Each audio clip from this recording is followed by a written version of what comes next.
perkenalkan, nama saya Melita Rohman. Saya mahasiswi dari Sekolah Tinggi Ilmu Kesehatan Indonesia Maju, Prodi S1 Keperawatan. Jadi teman-teman, di video kali ini saya akan menjelaskan sedikit tentang kematian sel. Tapi sebelum kita masuk ke materi, kita bahas dulu yuk sebenarnya apa sih perawat itu? Jadi, perawat adalah seseorang yang memiliki pendidikan khusus untuk merawat, terutama orang yang sakit, yang mana perawat berkewajiban memenuhi kebutuhan pasien, meliputi bio, psiko, sosio, dan spiritual. Tahu gak sih teman-teman, ternyata di Indonesia perawat adalah salah satu profesi yang paling banyak diminati oleh masyarakat di antara profesi-profesi lainnya, profesi kesehatan lainnya. Contohnya kayak dokter, ahli gizi, apoteker, dan lain-lain. Pendidikan perawat juga termasuk pendidikan yang tersedia dari segala jenjang, mulai dari D3, D4, S1, S2, bahkan sampai S3. Banyak yang tanya, kok kamu mau sih jadi perawat? Bukannya perawat itu kerjanya gitu-gitu aja ya? Paling cuma ngerawat orang yang sakit, dan bukannya perawat itu pembantu dokter ya? Ternyata masih banyak ya yang salah mengartikan mengenai profesi perawat ini dengan memandang sebelah mata dengan menyebutkan perawat adalah pembantu dokter. Sebenarnya apa sih yang membuat teman-teman beranggapan seperti itu? Tapi terkadang di sisi lain masyarakat itu justru menuntut perawat mampu melakukan kemampuan setara dengan dokter. Memang antara perawat dan dokter itu memiliki disiplin ilmu yang sama, tapi tentu saja berbeda. Memang tugas perawat itu merawat orang yang sakit, tapi kita juga nggak sekedar cuman merawat orang yang sakit doang gitu kan. Kita juga butuh ilmu gitu, ilmu gimana cara merawat pasien dengan baik yang benar itu gimana gitu. Gak mungkin kan kita masang infus cuman sekadar masang infus doang, ganti cairan cuman sekadar ganti cairan, gak mungkin kan. Kita juga butuh ilmunya gitu, harus kayak gimana.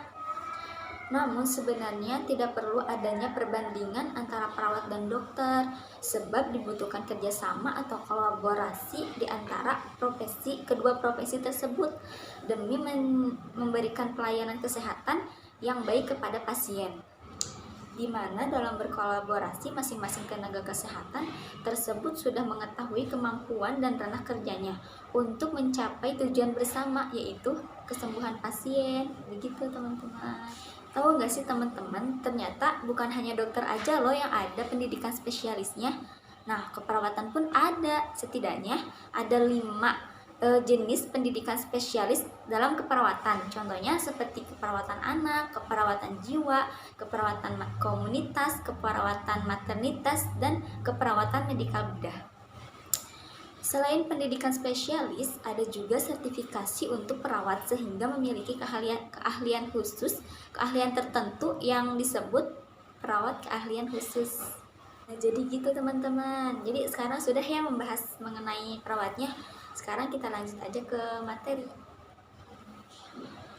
Bila kerusakan terus berlanjut, disease akan menjadi irreversible, di mana sel takkan mampu memperbaiki diri dan terjadilah kematian sel. Ada 2 tipe kematian sel, yaitu yang pertama nekrosis dan apoptosis. Kedua kematian ini berbeda dalam morfologi, mekanisme, serta perannya dalam fisiologis dan penyakit. Kematian sel merupakan berbagai penyebab yang berbeda, diantaranya iskemia atau kurangnya aliran darah, infeksi, toksin, dan reaksi imun. Kematian sel juga merupakan proses normal dan penting dalam embriogenesis, perkembangan organ, dan mempertahankan homeostasis. Jadi yang pertama itu kan ada kematian sel nekrosis. Nah, nekrosis itu banyak macamnya teman-teman. Ada nekrosis koagulativa, yaitu yang terjadi akibat denaturasi protein sehingga membentuk jaringan masih seperti utuh sampai beberapa hari kemudian, biasanya terjadi pada daerah infrak.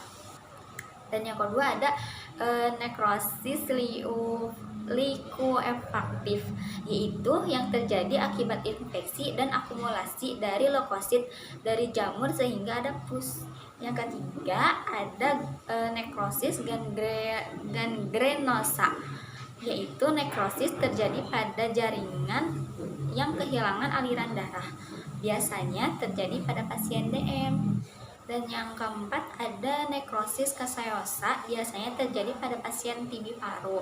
Yang kelima ada nekrosis lemak, area kerusakan lemak pada jaringan lemak dan bisa terjadi trauma pankreatitis. Nah, yang keenam ada nekrosis fibrinoid. Nekrosis ini yang terjadi pada pembuluh darah. Tampak dinding pembuluh darah telah digantikan massa merah seperti fibrin. Nah, sekarang yang kedua ada apoptosis. Bila sel tidak mampu untuk memperbaiki dirinya sendiri akibat jejak atau penuaan, maka sel akan mengatur kematiannya. Jadi kalau ini tuh kayak bunuh diri gitu. Kematian sel dengan pengatur tersendiri yang ketat ini disebut apoptosis. Apoptosis itu maksudnya tidak menimbulkan sampah sel. Proses ini ditandai dengan larutnya inti tanpa kehilangan kekuatan membran.